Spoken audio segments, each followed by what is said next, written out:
Hi everybody, I'm going to show you guys how to do a side climb. And the purpose of the side climb is actually, again, going to be for movement and to transition into other holds and other lifts from a climb and things like that. So we're not going to do one where you actually just static climb. We're going to be spinning this one, but I'm going to show you the positioning of the legs before we start to spin it.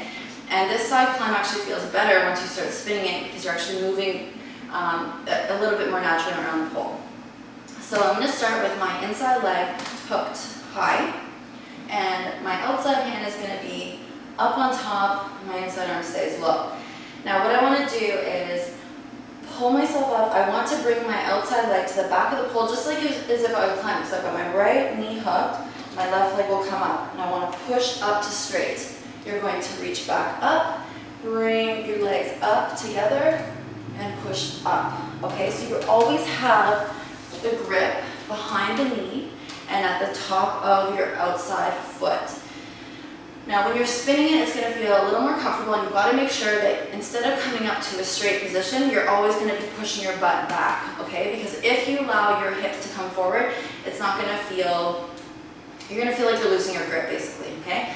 So when I spin the side climb, I'm actually going to start by pushing my body backwards.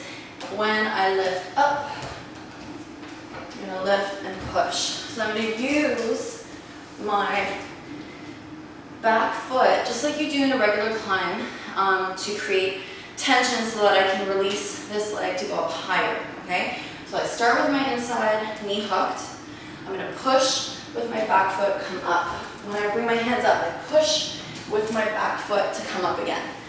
Okay, so that I continue the movement backwards and around the pole. Now, of course, you can do the same thing on the other side. It would just be reversed. So you're going to have your inside knee hook, outside hand on top. Use your outside leg, which should be your right foot, to push you up and back into your spin. Now, the tricky thing about it is just getting the movement with the hands and the coordination with the legs. It's also a little bit harder than a regular climb. It's going to take a lot more effort. And you're going to find that the side of your leg rubs a lot, so it might get in the way. Always stick your butt back. So I'm going to show you some transitions in and out of that one, but make sure when you're trying it, just to practice the climb first and get the hang of it.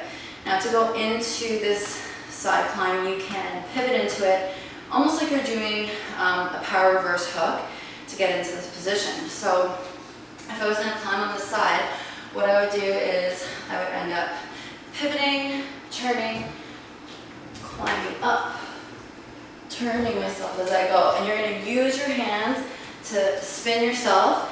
You're also going to use the butt to push back, and remember you're using the top of that back foot to create the traction to get you up. So again, to go into that one, my left hand is high, my left side is to the pole, but I'm going to pivot on my right to turn backwards, hook my right leg up, push with my left, turn my hands, push with my foot, up and go into my climb. Okay, so that's your side climb, spinning side climb, and power hook into your climb. Let me know if you have questions.